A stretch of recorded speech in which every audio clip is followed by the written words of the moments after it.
Assalamualaikum warahmatullahi wabarakatuh. Sampurasun.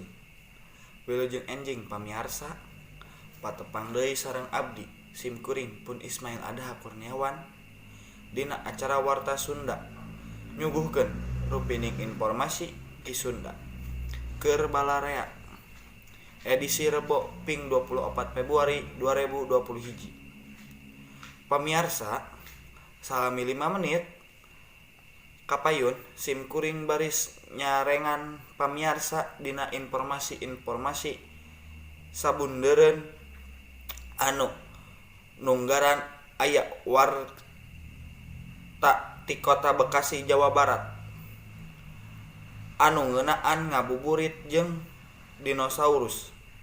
Pamiarsa mangga nyanggakeun hiber salengkepna.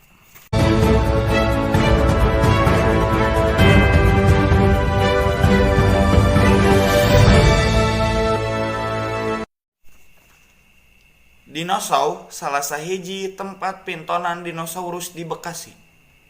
Ayeuna jadi pangjugjugan balarea kaasup pangjugjugan pikeun ngabuburit. Di ieu tempat nu ngadonana meunang pangaweruh anu model ngeunah dinosaurus.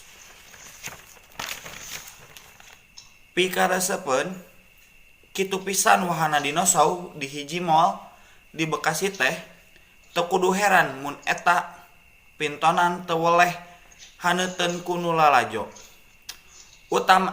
Utanama barudak bari diaping ku kolot-kolotna.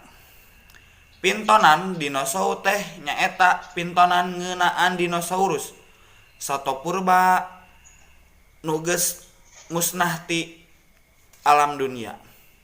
Pintonana daria pisan sajaba ti lantaran wangun dinosaurusna meh sarimbag jeung aslina, oge lantaran dirojong ku sound effect nu matak hookeun.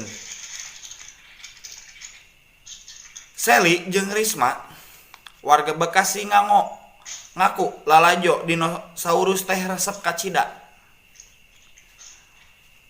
Pangna kitu teh dumeh dinosaurusna teu beda ti gambaran nu aya dina sawatra film. Antarana bisa seuri, bungah, sedih, jeung sajabana. Eta sababna mun aya waktu manehna sok ngahaja lalajo bari sakalian ngabuburit. Mun taya harungan mah eta pintonan teh bakal aya di Bekasi tepi ka tanggal 15 Juli nu bakal datang. Pamiarsa, informasi anu nembe mangrupi informasi pamungkas dina danget ieu simkuring Ismail Adha sejak amis mundur amit mungkur.